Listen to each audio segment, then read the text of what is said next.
Just for the record, Octavius, Avenge is global. We operate in four very, very specific sectors in construction, mining, steel, and manufacturing. And historically, construction has been regarded as one of the least transformed sectors in this country. And a couple of months ago, I was in Cape Town addressing a conference as well, and there was a speaker prior to me that was coming from the DTI, and she made mention of that. And I asked her very politely to stick around until I was done. And obviously in the next 2 to 3 hours, I changed her mind about what actually construction does. Simply because Avenge has actually done phenomenally well over the last 3 to 4 years. Now, 4 years ago, I had the displeasure of inheriting the transformation portfolio. I was in procurement. I was given the title of Group Executive for Procurement for Transformation, and I inherited a sinking ship. The company was on its way to a level 6, which means they would not have been able to trade, especially in the sector, especially with government work. And I also inherited a procurement structure which was not delivering on the ESD side of it. Okay? Now, my biggest challenge was not to tick boxes. I refused to tick boxes. I refused to go down the motion of saying, let's outsource, let's do all kinds of stuff, let's find black companies and throw business away or throw money away. My job was to actually create a sustainable process, which resulted again 2 days ago. Avenge retained its level 2 overall BE rating. We just about missed a level 1. And my challenges over the next few months is to actually get us back to a level 1. Now, what happened in that space of time? If we look at 4 years ago, not more than 5 to 6% of our suppliers were black-owned. Not more than about 3 to 4% of those were actually EMEs and QSEs. And so that was a major crisis. The ESD programs, the Enterprise Supplier Development Programs, was box-ticking exercises. We were throwing money to earn 15 points. And each year after the financial year end, on the first day of the new financial year, 0 points on the table, 0 sustainability. Nobody heard from those suppliers ever again. All of that resulted in a transformation team which was now left with the mountain to climb. So what did we do? A number of things changed. One, my reporting line is directly to the CEO. So it talks again about leadership commitment. It talks about direction from the top. And I had the full support of the board. That made a huge impact in terms of what I was trying to achieve. A couple of years down the track, the CPO decides to resign. And I get thrown with a curveball by the board as well. And I get told to take on the role of CPO as well. So I have a very fancy title. Okay, so I head up both procurement as well as transformation for the Avenge Group, as well as I also chair the Avenge Community Trust, which focuses on SED type activities. So being in charge of transformation gives me access to all the facility, or all the elements of the scorecard. Now, in terms of, and again, ignore the slides because I generally tend not to talk to the slides and I tend to go all over the place. So what do we do? What do we do from let's start with the preferential procurement point of view. And this is where the sharp challenges came out from an organization like Avenge. 98% of our procurement decision makers did not have a clue what preferential procurement was about. They did not believe that they were accountable or even remotely responsible for transformation in the procurement space. 95% of them could not interpret the BE scorecard. They did not know what happens if they receive a scorecard that says level 1 to level 8, how we translate it into points on the preferential procurement scorecard. Almost 95% of the entire leadership, and I'm talking top management all the way down, had never read the Codes of Good Practice or the Construction Sector Charter, or did not understand everything from transformation legislation or BE legislation to Employment Equity Act to Skills Development Act. They did not have a clue. So when I made a statement many years ago at a leadership conference that our BE certificate was simple luck, most people didn't believe me until I showed them the statistics. And we realized that until such time that there is entrenched accountability, that there's entrenched KPIs, that there's entrenched knowledge in the organization of the roles and responsibilities, we are going to continue failing as organizations and as a country as well. This is where the challenge comes up. Later today, I'll share with you some of those roadshows, and I'll share with you some of the results, some of the surprises that I was able to pick up in terms of what people's mindsets were and how we went about changing that. Now, from enterprise and supply development perspective, Avenge had, 5 years ago, 100 beneficiaries. That's what I inherited. The day I took over, all their contracts had expired. They were all in the spaces of cleaning, grass cutting, stationery, all kinds of nonsense. And what is the rule? When we talk about substance over form in terms of transformation, what is the rule? The rule is very simply to transform the sector within which you operate. So we are predominantly a construction company, even though we have other sectors. We earn more than 60% of revenue from construction. But we were not developing a single construction subcontractor or a construction company. Now, the question came up as to whose responsibility was it. I said to the bench corporate, is it a bench construction? Is it the projects? Is it the sites? And we have sites right around the globe. Whose responsibility is that to transform? And everybody assumed it was mine. Okay? So whilst I am responsible for the overall direction and strategy for transformation for the Avenge Group, I am not held accountable for the actual performance. Sounds a bit strange, doesn't it? Okay? I am not accountable. Because the accountability of the bench sits with the business unit MDs. They're the guys that make procurement decisions to a certain degree on operations. They're the guys that are operating and managing the sites. They have the most opportunities to create opportunities for emerging black companies. They have the opportunities and the resources to train and develop emerging black companies. It's very difficult for me in a suit and tie to rock up on a site and try to train a black entrepreneur, or even any entrepreneur for that matter. It's going to be very difficult for me to do that. People still laugh at me when I rock up on a site with a suit and tie. So, at the end of the day, the accountability sits there. But after the first year of absolutely nothing happening, we had spectacular strategies, make no mistake. We had spectacular commitments as to where every single business was going to be. And after year one, we had zero delivery. So what happened next? So when you sit with a situation in which people are not being held to account for the actions, etc. as well, the next step for us was to link it to punitive measures. It was the last straw for a company like Avenge. Okay? And it is now directly linked to their bonuses. Okay? Transformation in Avenge, and the reason we have achieved some of the results that we have, is simply because transformation targets now become the gatekeeper to bonuses. And even in loss-making years, construction pays bonuses. Okay? They pay very substantial bonuses to those guys that do perform. So if we look at it in terms of what it is that we're looking to achieve, if we look at legislation, let me ask the question in the room then. Put your hands up if you've actually read the entire Code of Good Practice. Has anybody read the Code of Good Practice? Yeah. Okay. Does anybody understand how to turn that legislation into action within your organizations?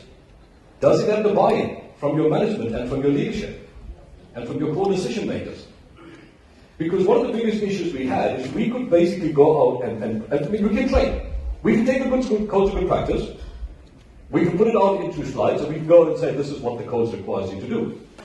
But how is that relevant in your organization? How does that fit into what your company requires you to do? How does the Code of Good Practice impact positively or negatively on my procurement practices within the organization? Does it add or detract? And how do I overcome those obstacles?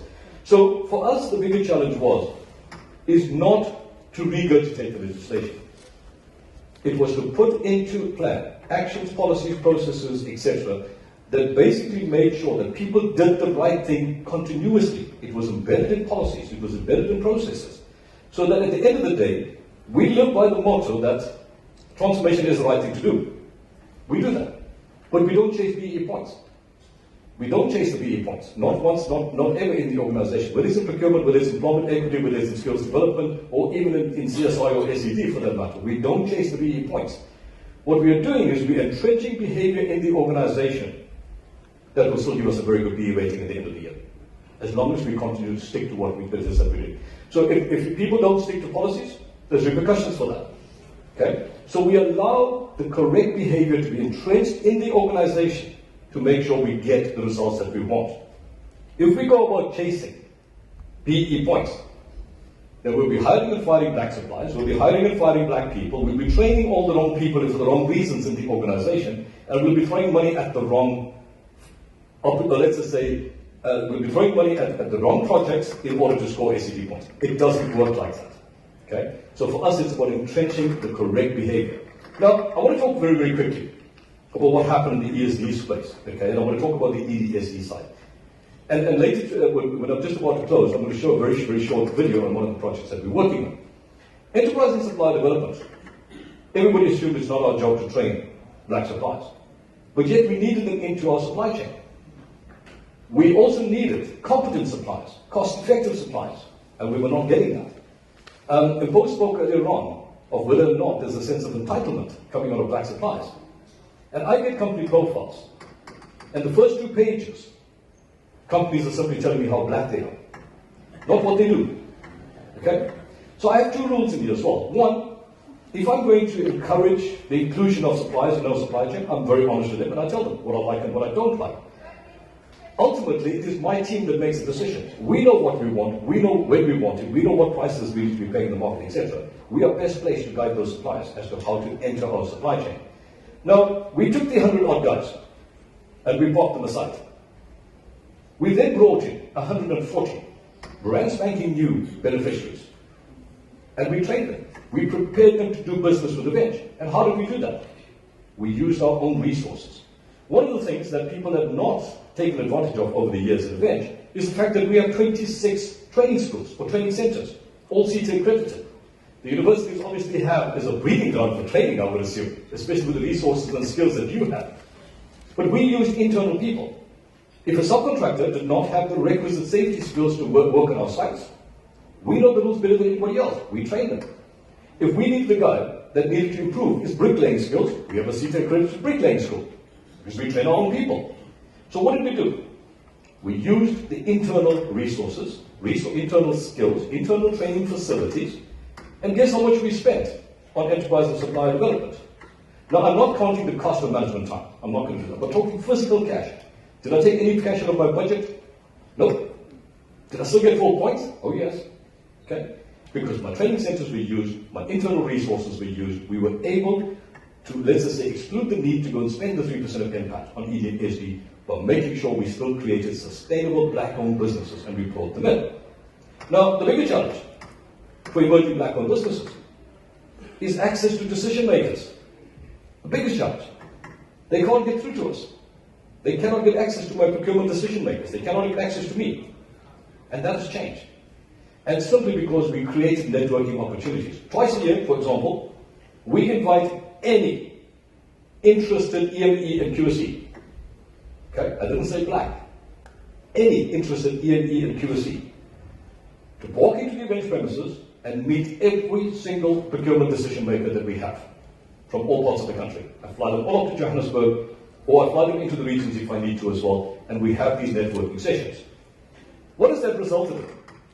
Over the last few years, the spend with EMEs and QSEs now sits, 40% of our total spend is now going to EMEs and QSEs. Okay? Over 40%. We spent 4.8 billion rand with black-owned EMEs and QSEs last year. And it's a phenomenal achievement if you think back to 3 or 4 years ago. Have we paid more? No. We actually drove the cost down. We actually did manage to bring the cost down. Did we suffer from a quality point of view? No. And that is something that I'll touch on later on when I talk about the perceptions around small emerging businesses, the quality of the service, etc. Now, if we look at some of the challenges that we faced in terms of supply development, as a construction entity, there is no specific construction-related training center for emerging companies. So what did we do? We partnered with the DTI. The DTI currently, and I'll show you the Kula program video very, very shortly, the DTI is currently funding an incubator program in conjunction with the bench to the tune of about 5 million rand a year. We contribute the other 5. Okay? And in the process, we have 20 emerging black-owned businesses, 30% of whom are black women, 40% of whom are youth, and they are receiving first-hand construction training. Okay? Even the ladies. There's no high heels, there's no nothing in there. They climb up scaffolding, they lay bricks, they plaster, they do every single thing. And they go through a 3-year program of certified construction-related skills. What are we training them on? Exactly what we want on site. The business skills is exactly the kinds of businesses we want to see coming out. Now, Why do we train them, and why do we insist that the owner of the company undergo the training? It's very easy today for us to go around the corner, find five bricklayers and say, I'm a business owner, there's my bricklayers, they're going to build the wall. If something goes wrong technically on the site, and you ask the owner the question, they can't answer as to what went wrong. Why is the concrete not right? Why is the cement not right? Why is the wall a bit crooked? They can't answer. So we train the owners. That is the condition that we have. Secondly, we want skilled labor on our site. So what we've done is, we've also trained for every one of those companies 3 additional resources coming out of a pool of unemployed local people to ensure that if they are doing bricklaying, they've got 3 qualified bricklayers.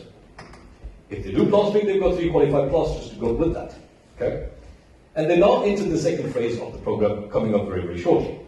Now, if we look at, from a procurement perspective, the challenges that we're going to face, and I know I've already been giving the signal out as well, and I did say to the guys, if we're going to do this at length, they needed to give me about 3 hours to go through the whole program. So I'll try and get you guys to pick my brains afterwards as well. Now, if we look at it from a procurement perspective, and we look at some of the early conversations internally, roles, responsibilities, I'm going to go through this very, very quickly. The roles, the responsibilities, the buy-in from management. Who is accountable? Okay? Are you responsible, or are you reporting into a transformation person within the organization? Is somebody in your organization clearly designated as the man in charge or the woman in charge of transformation? And what is that person's role? Okay? Or are you all operating with targets that says, well, we need to find black-owned companies with EMEs and QSCs and we need to do ESD, but nobody's quite telling us what we should be doing. Okay? And that's what the big challenge comes up. Now, in a event, it doesn't matter where in the world you are. If you have a problem with transformation, even if the guys in Namibia, they pick up the phone to me. Okay? I'm the guy that will guide them on any single thing. Now, it changes the way we do transformation. And maybe it's something you need to look at within your own organization. The reporting lines in transformation in most companies tend to be somebody in HR. Okay? It tends to be somebody with an HR background that focuses on skills development and employment equity. That person doesn't influence strategy. Okay? That person doesn't. And so the role within the transformation space is also changing quite substantially. My job is not simply to say, I need you to find black-owned companies. I'll tell you why. So the question came out earlier on as to how do we overcome that? And how do we make a business case for that? And I'll share with that in the afternoon session as to exactly what that business case was, how we changed the playing fields and the mindset within construction to the point where a number of consultants that actually sat in on the presentation actually wanted to copy the idea, okay, and we were quite happy to let them go ahead with it as well. But at the end of the day, I can change transformation, I can change procurement strategy simply because I know procurement. I can change transformation strategy because I know transformation. That is the challenge that we're sitting with, okay? Because 9 times out of 10, a transformation person will say to you, you need to improve your score in black-owned EMEs. And everybody looks at them and says, well, what does that mean? What do we need to change? Petra spoke earlier on about understanding your spend. We know at event exactly what our spend is. We know exactly what we need to move, where we need to move it to, what needs to go into the local areas, and what needs to change. So if we look at, for example, the need for designated group, which is now a latest measurement that came out, how do we tackle that? We run training schools in local communities. Okay? We run 3-day sessions, at least 3 to 4 times a year, where we actually go out and train. And why do we do that? Most companies will tell you, we don't have the budget to train, we don't have the money to train, we don't have the resources to train. But yet, if we look within our organizations, the resources are there. One of the things that I do quite nicely is when I do internal discussions amongst my peers, 9 times out of 10 I'll find somebody saying, how do I get involved? I love those guys, simply because I know I can now take them out and help them to train. So when my safety guy says, how do I get involved? And say, come and train the guys on safety. If my strategic sourcing guy says, how do I get involved? Train SMMEs on how to do better procurement. If my legal guys put up their hands, let's talk to them about contractual issues and how they deal with that. So those are the kind of things which is simple training that you can do. To give you an idea, we train our SMMEs on how to present their companies. We give them presentation skills. We proofread everything through their company profiles. We edit it. We make it stand out. We train them on procurement. We train them on sales. We train them on marketing. We train them on communication. We train them on legal. Okay? We train them on continuous improvement. We give them training on how to transport their goods and services. We train them on how to sell the companies, including through the tender process into a bench. We train them on our own tender process. and we still give them networking opportunities.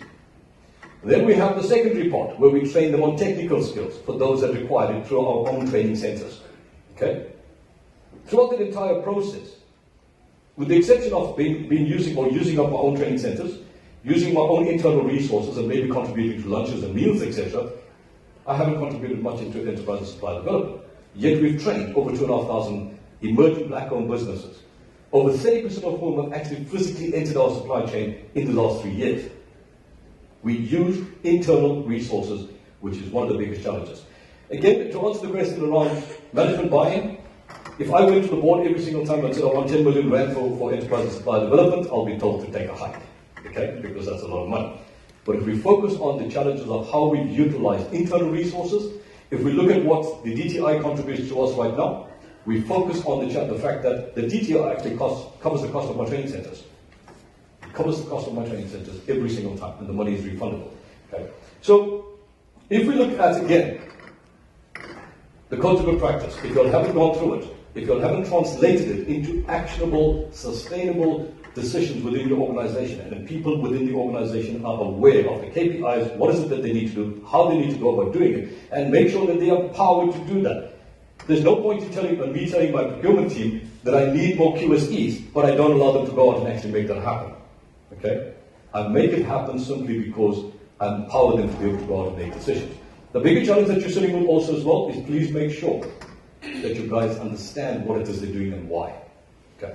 There is going to be challenges that you're going to face, there is going to be resistance that you face, and we'll talk about that very, very later on. I'm not going to go into this in about 5 minutes. Okay? I've still got 10? Okay. He says I'm good to go. Alright? Now, at the end of the day, we always fear new supplies. Buying 101, how to manage new entrants into your organization. It's a fear, isn't it? You don't know their quality, you don't know their prices, you don't know anything about them, and you're scared to move away from your traditional supplies. That is the biggest challenge you have. Okay? They always talk about better the devil you know. Now, as procurement professionals, we should all have been trained at some point in our careers on how to manage the entrance of new supplies. And I'll share with you a very, very funny story. When I first took on the role, part of the strategy document asked the guys, how would you deal with the risk of new EMEs and QSEs entering our supply chain? So the strategy document asks them to come up with excuses. If you think about it, right? So what is the excuses? We can't find, we can't do, we're not sure, it's high risk, they're going to let us down, the quality is going to be poor, the prices are going to be too high, the cost is going to go, all the nonsense came out. Very, very easy to do.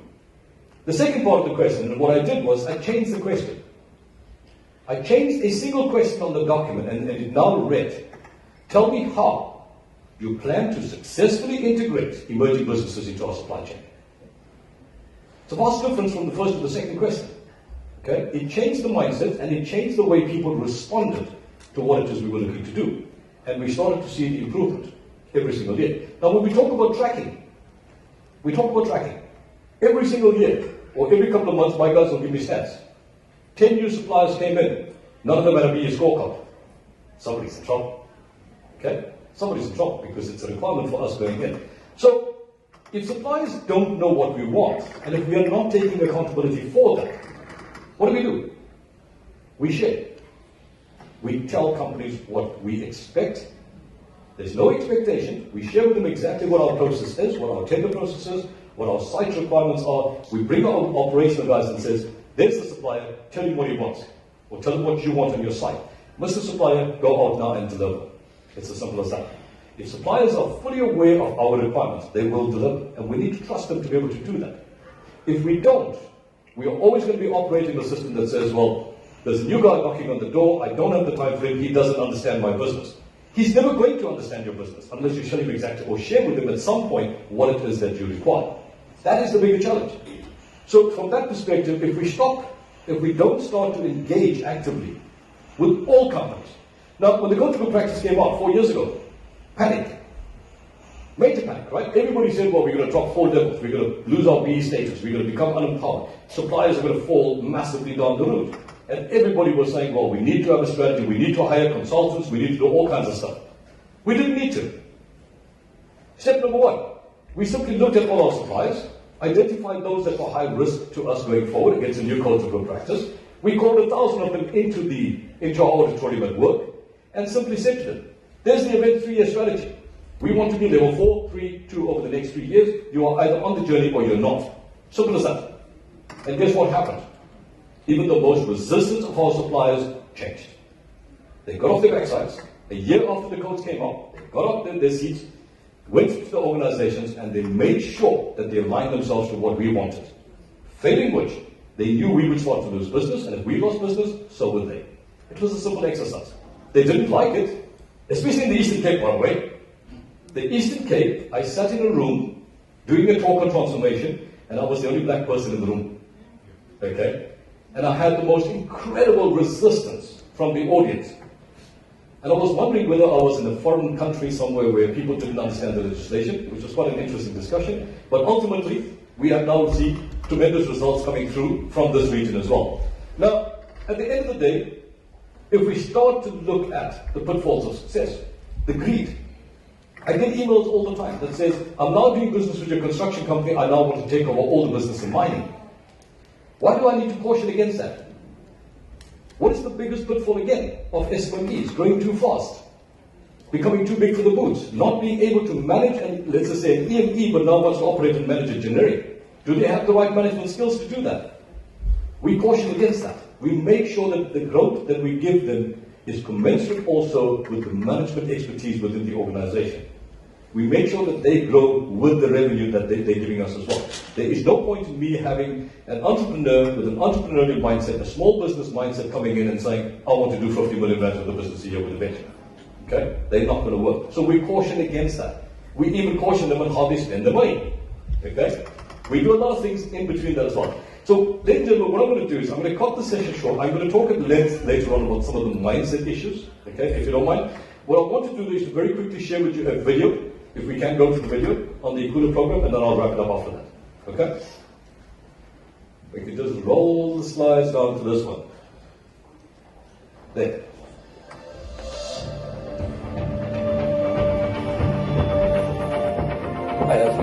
So the concept behind enterprise and supply development is one which is critical to a venture's transformation strategy.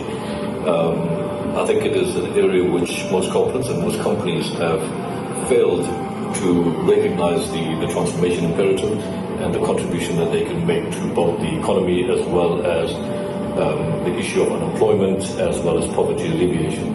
Now, Avenge recognizes the ability to make a social change and to contribute towards social change and has therefore entrenched enterprise and supply development as part of its overall transformation strategy. So part of the strategy has been that within the construction sector, there's been public outcry, there's been social outcry with regards to the lack of transformation, the lack of inclusion of black suppliers, black women-owned companies, etc.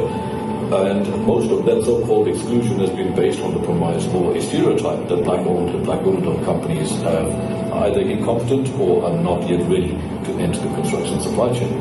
And part of our overall strategy is to remove those stereotypes and to prove once and for all that given the right opportunities, black companies can also thrive irrespective of the challenges that they're facing. And it's been an incredible journey almost of 2 years before we could actually sign the contracts and to enter into the partnership agreement. And part of the focus going forward now is to try and create black-owned subcontractors that are going to be mentored, that are going to be trained, developed, and given opportunities within the bench, as well as within the local municipalities and within the broader supply chains of other construction sector as well as public sector entities itself. This becomes part of the meaningful contribution, not just in the journey to transform the village, but to contribute to society in a meaningful manner, to contribute to the construction sector. But for me personally, I think the bigger challenge is to lead transformation within construction. The sector has constantly been hampered by a lack of transformation, and certainly it is focused on the wrong areas of transforming the business. And where it really matters when it comes to people, when it comes to the economy, etc. as well, most construction sector companies have failed. Avenge has continued to lead the way in that aspect of it, and it will continue to do so into the next couple of years. So Ikula is groundbreaking. It is a game changer for the sector. It is certainly something that has never been seen within the construction space in this country, and so we are quite proud of what we have achieved, and we are looking forward to phenomenal results coming out of it. We're incredibly proud of the caliber of people that we have on the program itself, and they're proving all the naysayers wrong in terms of what they're achieving, in terms of their performance on the projects, their performance on site, and their willingness to be trained, the eagerness to be trained on a daily basis, etc. as well. I think when we started with the whole project and we looked at the incubation process, it was really important to look at the CID, the best practice for contractors and qualifications needed. So along the CID lines, I've looked at that, and then of course with the National Qualifications Framework, the qualifications available at that level for construction contractors. That's why I put it together and then designed it along the lines of the NQF and the CID. The benefit to the incubators, once they finish with the program, they will have the opportunity to become part of the procurement process, where they can at the same time be able to get jobs which they can do, and also while they're still in the program itself, they will have the opportunity to go on site to do some work there, and that just gives them definitely an advantage. Personally, I feel this program is a very intensive program, because if you look at how we do business previously, this changes completely the way we used to do. Right, ladies and gentlemen, we're going to cut the video short in this one. I do know we are very conscious of time. But just to finish up as well, the 20 guys that you are currently seeing as part of the Ikulu program are now actively working on event sites. We are busy with the new intake of the next 20 people coming in. It's something we're very, very proud of, but it's something that also is only the starting blocks of what can be achieved if you put your mind to it. When we talk about the 2-year journey to get it off the ground, that's how long it took me to convince management to allow me to go out and do that. Okay? So it did take me 2 years, it was a lot of fighting, etc. But today it's one of the programs that they stand up with pride and talk about as well. Okay. With that, I'll chat to you guys again later. Thank you very much.